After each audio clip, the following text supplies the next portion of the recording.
Hello friends, उम्मीद है आप सब बहुत अच्छे हैं और आपकी तैयारी भी बहुत अच्छे से चल रही है। आज हम डिस्कस करने वाले हैं एंटीबॉडी के स्ट्रक्चर के बारे में। ही एंटीबॉडी का स्ट्रक्चर होता कैसे है। इसके पहले हमने देखा है क्लासिफिकेशन ऑफ एंटीबॉडी। एंटीबॉडी की क्लासिफिकेशन को देख चुके हैं हम। आज देखेंगे एंटीबॉडी का स्ट्रक्चर होता कैसे है।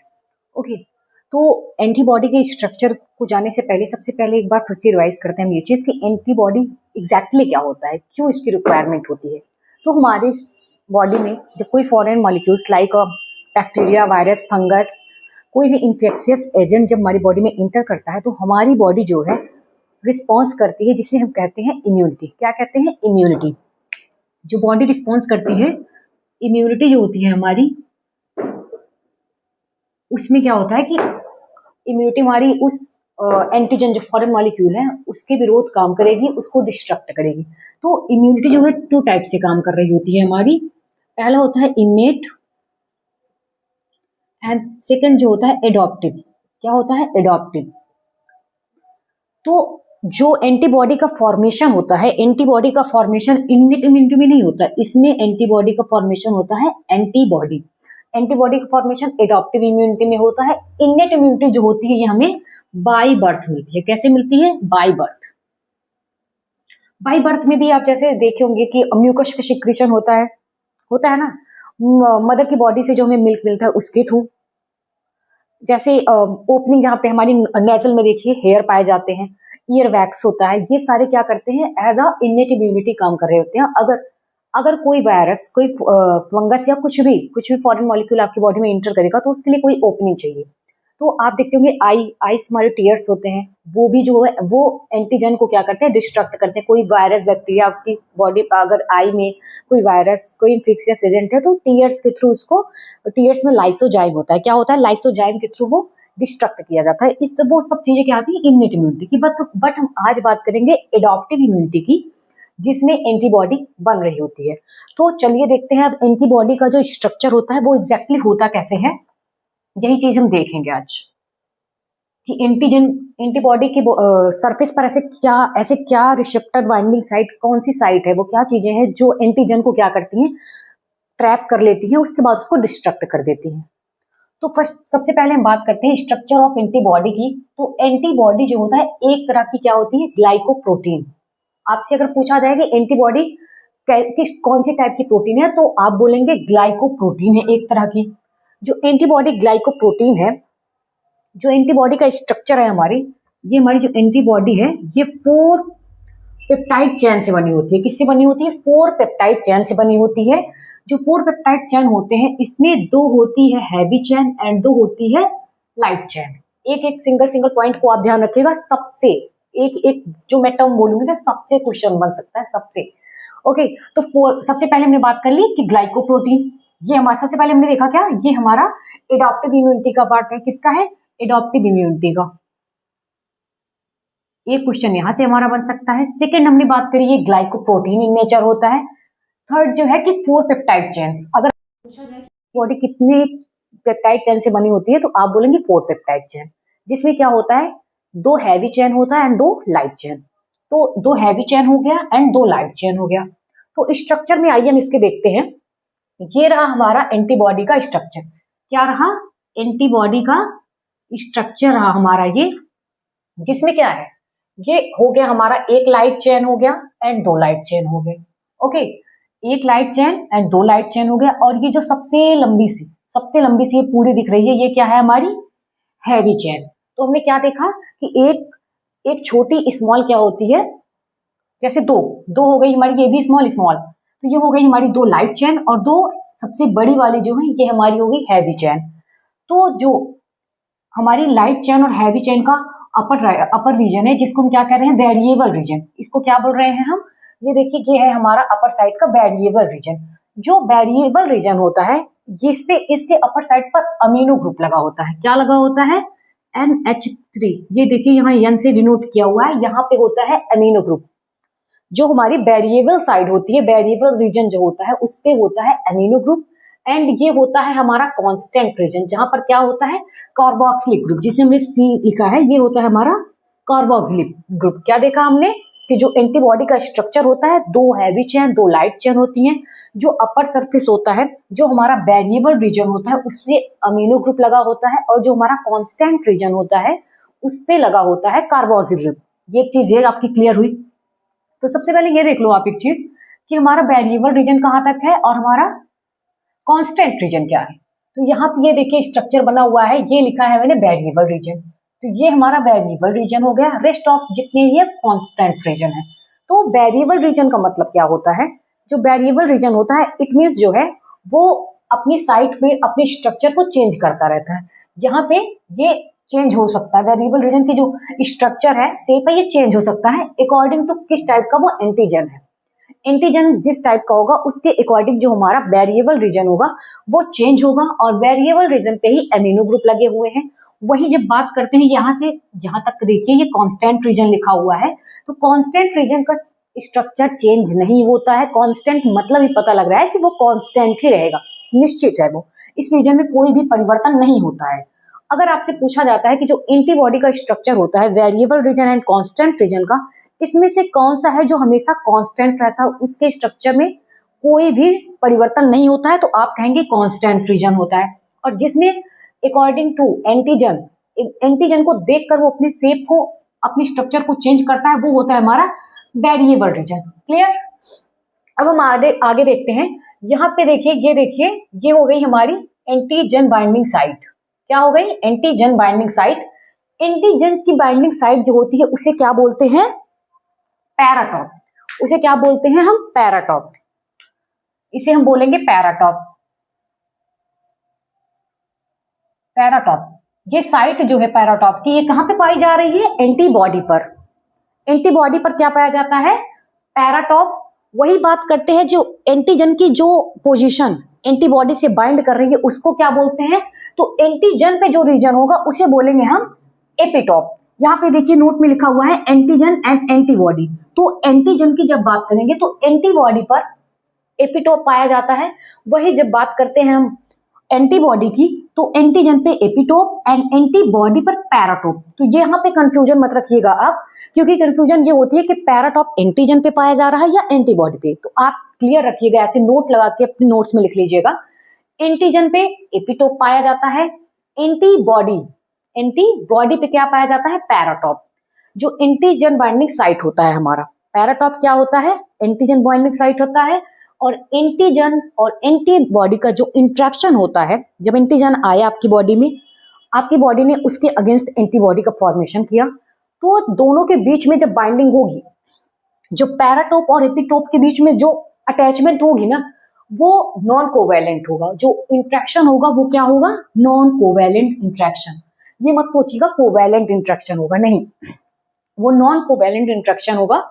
ये रही हमारी एंटीजन एंड एंटीबॉडी के बारे में हमने देखा कि ये होती क्या है। तो याद रखिएगा एंटीजन पर एपिटोप होते हैं और एंटीबॉडी पर पैराटोप होते हैं, जो कि नॉन कोवैलेंट इंट्रैक्शन बना रहे होते हैं। क्लियर। आइए देखते हैं फिर यहाँ जो हमारा वेरिएबल, ये हो गया हमारा वेरिएबल हैवी। ये हमने बात की कि ये हमारा क्या है? हैवी चेन है। हैवी चेन से पहले देखते हैं ये कोवैलेंट बॉन्ड। कोवैलेंट बॉन्ड क्या लिखा है मैंने यहाँ पर? तो जो हमारा एंटीबॉडी होता है ना, इसके बीच में कोवैलेंट बॉन्ड पाया जाए। यहाँ हम 2 टाइप के बॉन्ड की बात करेंगे, एक कोवैलेंट बॉन्ड बात करेंगे और एक नॉन कोवैलेंट इंट्रैक्शन। कंफ्यूज मत होइएगा। जो नॉन कोवैलेंट इंट्रैक्शन है ये एंटीजन और एंटीबॉडी के बीच में होगा। वही जब हम बात करेंगे कोवैलेंट बॉन्ड का फॉर्मेशन, जो कि किस टाइप का होता है? डाइसल्फाइड। क्या बोल रही हूं मैं? जो कोवैलेंट बॉन्ड बन रहा होगा ये डाइसल्फाइड टाइप का होता है, और ये एंटीबॉडी में होता है। किसमें होता है? एंटीबॉडी में। इस चीज को आप साइड में रखिए, अभी एंटीजन के साथ मत कनेक्ट करिए। जो एंटीबॉडी होता है उसमें पाया जाता है कोवैलेंट बॉन्ड, और वो होता है डाइसल्फाइड। जो कोवैलेंट बॉन्ड है वो है डाइसल्फाइड। 2 टाइप्स की चैन होती है यहाँ पे, इंटर चैन एंड इंट्रा चैन।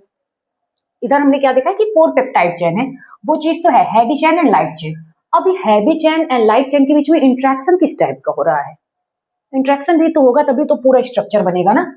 तो जो यहाँ पे 2 टाइप की चैन बन रही होती हैं, इंट्रैक्शन हो रहे होते हैं, वो होते हैं इंटर चैन डाइसल्फाइड बॉन्ड बनता है, and intra chain. Inter chain and intra chain में कंफ्यूजन बहुत होती है। तो इंटर चैन किसे कहते हैं? Inter and intra. बायोलॉजी में चीजें इजी होती है बट टर्म्स इतना सिमिलर होते हैं ना कि कंफ्यूजन हो जाती है कि क्या चीज है, किसका मतलब क्या था। तो यहाँ पे ऐसे ही है कि inter chain and intra chain में कंफ्यूजन हो जाती है। तो आप क्या कहेंगे, जो इंटर चैन होती है, सुनने में ऐसा प्रोनाउंस हो रहा है कि सेम होती है बट इंटर मतलब होता है डिफरेंट। वही बात करते हैं हम जब इंट्रा, इंट्रा इंट्रा मतलब प्रोनाउंस लगता है कि जैसे डिफरेंट, बट इंट्रा की बात होती है अगर ए आ रहा है इट मीन सेम। तो इसका मतलब क्या हुआ, जो इंटर चैन होगी हमारी, इसमें क्या होगी, एक हैवी एक लाइट, एक हैवी चैन होगी एक लाइट चैन के बीच में दो जो डाइसल्फाइड बॉन्ड बनेगा वो हमारा होगा इंटर चैन।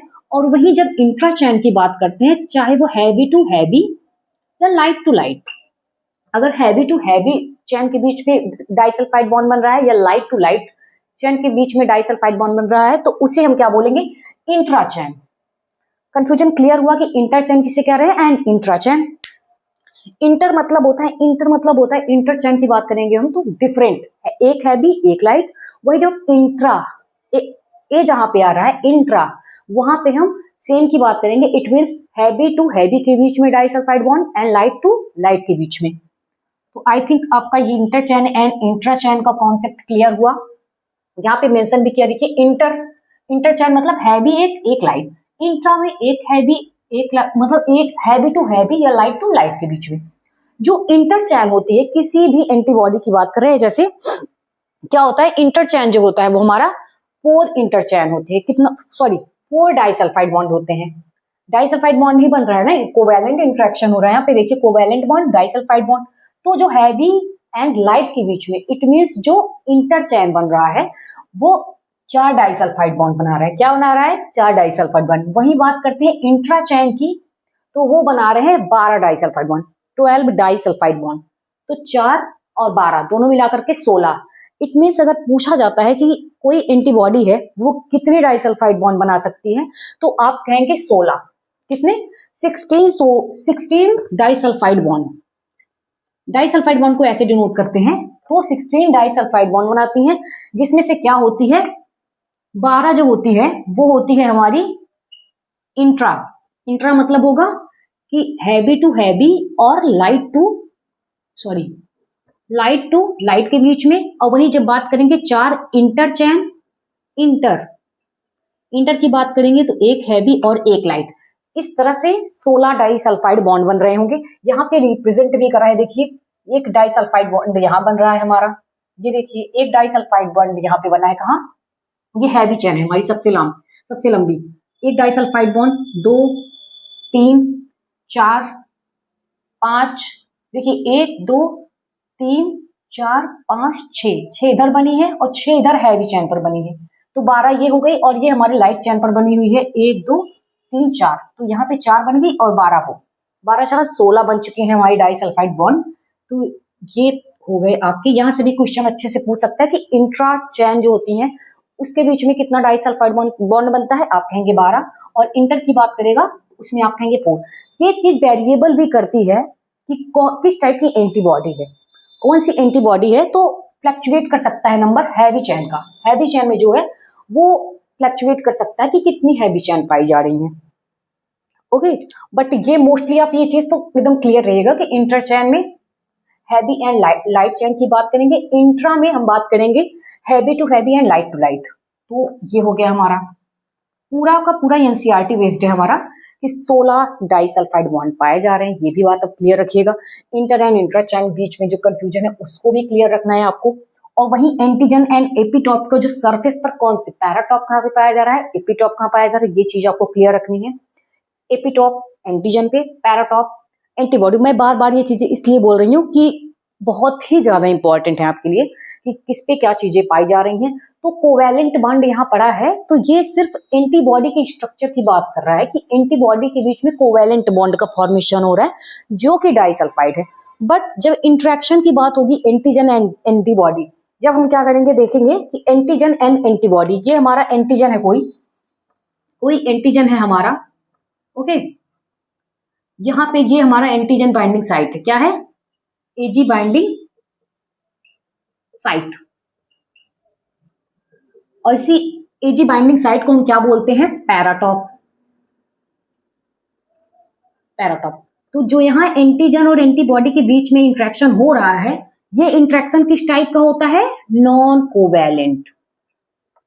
नॉन कोवैलेंट, क्लियर हुआ? और जो इस एंटीबॉडी के बीच में जो बॉन्ड होंगे ये होंगे कोवैलेंट डाइसल्फाइड। Covalent disulphide. अब क्लियर हुआ कि अगर इंट्रैक्शन की बात करेंगे तो नॉन कोवैलेंट इंट्रैक्शन होता है, और जो एंटीबॉडी के बीच में बॉन्ड बनेगा वो हमारा बनेगा कोवैलेंट डाइसल्फाइड। यहां तक हमने पढ़ लिया और समझ लिया चीजों को।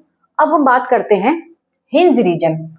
यहाँ पे देखिए ये स्ट्रक्चर हैवी चेन तो लॉन्ग है, एंड वही बात करते हैं लाइट चेन की, तो यहीं पर हमारा लाइट चेन, ये देखिए लाइट चेन यहाँ पे हमारा फिनिश हो चुका है। तो ये जो रीजन है इनके बीच में, heavy chain and light chain के बीच में ये जो कट सा रीजन दिख रहा है आपको, इसको बोलते हैं हम हिंज रीजन। इस रीजन का क्या नाम है? Hinge region. हिंज रीजन करता क्या है? तो ये एंटीबॉडी को फ्लेक्सिबिलिटी प्रोवाइड करता है। हिंज रीजन है तो फ्लेक्सिबिलिटी, एंटीबॉडी के मूवमेंट में उसको फ्लेक्सिबल रखता है। तो वही चीज है कि हिंज रीजन जो हमारा वो फ्लेक्सिबल करता है एंटीबॉडी को, जो कि बना होता है 10 से 60, मतलब 10 से 60 अमीनो एसिड के बीच में हिंज रीजन जो होता है ये हमारा बना होता है 10 से 60 अमीनो एसिड से, जो कि क्या होते हैं? सिस्टीन एंड प्रोलीन रिच होते हैं। सिस्टीन एंड प्रोलीन रिच होते हैं कि ये जो 10 से 60 अमीनो एसिड है ना, इसके बीच में सबसे ज्यादा अमाउंट जो होगा वो हमारे सिस्टीन का होगा या फिर हमारे प्रोलीन का होगा। तो वही चीज यहाँ पे लिखी हुई है कि हिंज रीजन 10 से 60 अमीनो एसिड से बना होता है, जो कि सिस्टीन या फिर सिस्टीन एंड प्रोलीन रिच होगा। क्लियर? जहां से भी क्वेश्चन आ सकता है। इस पूरे के पूरे स्लाइड की मैं बात कर रही हूँ तो एक एक वर्ड बहुत ज्यादा इंपॉर्टेंट है, आप ये नहीं कह सकते हाँ ये नहीं इंपॉर्टेंट। तो जहां पे हिंज रीजन बन रहा है, हिंज रीजन के अपर साइड पे, हिंज रीजन के अपर साइड पे हमारा एंटीजन बाइंडिंग साइट है, जो कि क्या है? हमारा पैराटॉप। तो इस रीजन को हम क्या कहते हैं? Fab region. क्या बोलते हैं? Fab reason. अब फैब मतलब क्या होता है ये समझ लेते हैं कि फैब मतलब क्या होता है। हिंज रीजन के ऊपर के रीजन को हम बोल रहे हैं फैब रीजन, और हिंज के कट के बाद जो ये रीजन है इसे हम एफसी रीजन बोल रहे हैं। क्या बोल रहे हैं? FC reason. तो फैब का मतलब हो जाएगा फ्रेगमेंटेड, और ए बी से हम डिनोट करते हैं किसको? एंटीबॉडी को। यहाँ पे लिखा हुआ है देखिए, एंटीबॉडी को एजी से, एंटीजन को एजी से। तो एफसी की बात करते हैं तो फ्रेगमेंटेड, सी से क्रिस्टल होगा हमारा, क्या होगा? क्रिस्टल। तो फैब रीजन और एफसी रीजन हमने समझ लिया कि फैब रीजन पे ही क्या करते हैं। अगर फैब और एफसी रीजन में आपसे पूछा जाए कि एंटीजन किस पे बाइंड करती है, तो आप कहेंगे फैब रीजन। फैब रीजन से एंटीजन बाइंडिंग करते हैं, क्योंकि फैब रीजन में ही पैराटॉप पाया जा रहा है। तो ये स्ट्रक्चर जैसे मैंने बनाया, इसको अच्छे से ऐसे ही बना करके आप समझेंगे तो चीजें आपको हमेशा क्लियर रहेंगी। तो ये हमने बात कर ली फैब एंड फ्रेगमेंटेड रीजन की। जो ये फैब रीजन है, फ्रेगमेंटेड रीजन है, ये स्ट्रक्चर अलग अलग एंटीबॉडी होंगी जो हमारी, जैसे कि अलग अलग एंटीबॉडी के लिए अलग अलग ये स्ट्रक्चर भी होगा। जैसे हमने बात करी थी heavy chain and light chain की, तो जो लाइट चेन होती है वो कापा या लैम्डा से बनी होती है। किससे बनी होती है? कापा या लैम्डा से। तो मोस्टली जो एंटीबॉडी बन रही होती है उसमें सबसे ज्यादा जो अमाउंट होता है वो कापा चेन से ही बना होता है। 60%, अबाउट 60% जो होते हैं एंटीबॉडी वो कापा चेन से बने होते हैं, एंड रेस्ट ऑफ लैम्डा से भी बनते हैं, बट सबसे ज्यादा की बात की जाए तो वो कापा से बनते हैं। तो ये हो गई हमारी लाइट चेन। और हैवी चेन की बात करते हैं, alpha, mu, gamma, delta and epsilon ये होते हैं। जैसे इनका अलग अलग, कापा से बाइंड कर दिया, ए से बाइंड, अगर कापा अल्फा बाइंड किए हैं तो आईजीए बनेगा। इनका एक अलग लेक्चर लेंगे कि किस तरह से आप कहते हैं कि हाँ ये डेल्टा है, ये अल्फा से बाइंड हुआ इसलिए आईजीए, एम से म्यू से किया आईजीएम। तो इस तरह से ये चीजें कैसे बनी है इसका भी हम एक अलग डिस्कशन रखेंगे। अभी तो आप स्ट्रक्चर पे फोकस करिए। तो यहाँ पे हमने फिर से हम रिवाइज कर लेते हैं एक बार इन चीजों को। उससे पहले देखिए, हैवी चेन, 2 हैवी चेन हो गया, लाइट चेन, 2 लाइट चेन हो गया। जो हैवी चेन होता है वो 440 अमीनो एसिड से बना होता है। ये देखिए वेरिएबल, ये हो गया हमारा वेरिएबल हैवी रीजन, ये वेरिएबल लाइट रीजन, और यही रीजन जो है variable heavy and variable light, यही अपनी स्ट्रक्चर को चेंज कर रहे होते हैं एंटीजन की शेप एंड साइज के अकॉर्डिंग, जिसे हम वेरिएबल रीजन बोल रहे हैं। बाकी किसी में भी कोई कांस्टेंट रीजन है, बाकी के उनमें किसी भी तरह का कोई चेंज नहीं हो रहा होता। वेरिएबल लाइट चेन है ये हमारी, ये वेरिएबल हैवी चेन। तो वेरिएबल हैवी चेन जो है ये 110 अमीनो एसिड का होता है। कितने का होता है? 110 अमीनो एसिड का। वही यहाँ देखिए फिर आता है हमारा constant heavy chain 1, constant heavy chain 2 लिखा है, CH3। ये भी क्या करते हैं, ये तीनों मिला करके कितने के होते हैं? 330 अमीनो एसिड के। Variable heavy region 110 amino acid का। उसके बाद कांस्टेंट हैवी चेन जो होती है हमारी 330 अमीनो एसिड की होती है। ये चीज भी क्लियर रखिएगा। अब अगर हम बात करते हैं heavy chain and light chain के वेट की, तो जो हैवी चेन होता है वो 50 किलो डाल्टन का होता है। कितने का होता है? 50 किलो डाल्टन का। वही लाइट चेन जो है 25 किलो डाल्टन की होती है। कितने की होती है? 25 किलो डाल्टन की। तो आई थिंक ये चार्ट भी क्लियर होगा कि हैवी चेन, दो हैवी चेन, उसमें 440 अमीनो एसिड 50 किलो डाल्टन का, दो लाइट चेन 220 अमीनो एसिड का बना होता है, 25 किलो डाल्टन का होता है। ये चीज क्लियर हुई। एक और टर्म आता है जब हम बात कर रहे होते हैं एंटीबॉडी का, वो होता है हमारा हाइपर वेरिएबल साइट। यहाँ पे हमने देखा वेरिएबल रीजन ही, वेरिएबल मतलब कि अलग अलग शेप के अकॉर्डिंग वो अपना चेंज करता रहता है। तो हाइपर वेरिएबल साइट होती है यहाँ पे, जिसे कंप्लीमेंट्री डिटरमाइनिंग रीजन कहते हैं। क्या बोलते हैं? CDR। कई बार CDR करके भी आपसे पूछा जाता है कि क्वेश्चन कि CDR किस साइट पर, किस रीजन में पाया जाता है। तो आप कह सकते हैं कि CDR वेरिएबल रीजन में पाया जाता है। कॉम्प्लीमेंट्री डिटरमाइनिंग रीजन इसका फुल फॉर्म है, जो कि CDR1 होता है एक CDR2, CDR3। तो ये तीनों के तीनों जो 1, 2, 3 है ना, 10-10 अमीनो से अप्रोक्सीमेटली 10-10 अमीनो एसिड से बने होते हैं। क्लियर हुआ? तो वेरिएबल रीजन पर, हाइपर वेरिएबल साइट पर कॉम्प्लीमेंट्री डिटरमाइनिंग रीजन होते हैं, जो कि अप्रोक्सीमेटली 10 अमीनो एसिड के बने होते हैं। ये होते हैं CDR1, CDR2, CDR3। ये पूरा का पूरा हमने स्ट्रक्चर ऑफ एंटीबॉडी देखा। एक बार हम इसको जल्दी से रिवाइज कर लेते हैं। स्ट्रक्चर ऑफ एंटीबॉडी में डाइसल्फाइड बॉन्ड से कोवैलेंट इंटरेक्शन हो रहा होता है। इंटरचेन, इंट्राचेन के बारे में हमने पढ़ा। फिर पैराटॉप जो होता है एंड एपिटॉप। पैराटॉप जो होता है वो एंटीबॉडी पे पाया जाता है, वही एंटीजन पे पाया जाता है एपिटॉप। इसको हमने देखा एंटीजन एंड एंटीबॉडी के बीच जो इंट्रैक्शन हो रहा होता है उसे हम बोलते हैं नॉन कोवैलेंट इंट्रैक्शन। यहाँ पे हमने देखा variable region and constant region. जो वेरिएबल रीजन है हमारा वो अमीनो साइड होता है, अमीनो साइड पर हमारा वेरिएबल रीजन होता है। वही जो कार्बोक्सिलिक साइड है ये हमारा कांस्टेंट रीजन पर कार्बोक्सिलिक ग्रुप। यहाँ से भी क्वेश्चन होता है कि अमीनो रीजन किस साइड पर, अमीनो ग्रुप किस साइड पर लगा होता है, या फिर कार्बोक्सिलिक ग्रुप किस साइड पर लगा होता है। तो अमीनो ग्रुप जो होता है वो होता है वेरिएबल साइड पर, वही कांस्टेंट रीजन पर हमारा होता है कार्बोक्सिलिक ग्रुप। ये आपको याद रखना है। उसके बाद हिंज रीजन क्या है? सिस्टीन एंड प्रोलीन रिच होता है, जो कि अप्रोक्सीमेटली 10 से 60 अमीनो एसिड से बना होता है। लाइट चेन, हैवी चेन कौन कौन सी होती है? फिर हो गया हमारा हाइपर वेरिएबल साइड।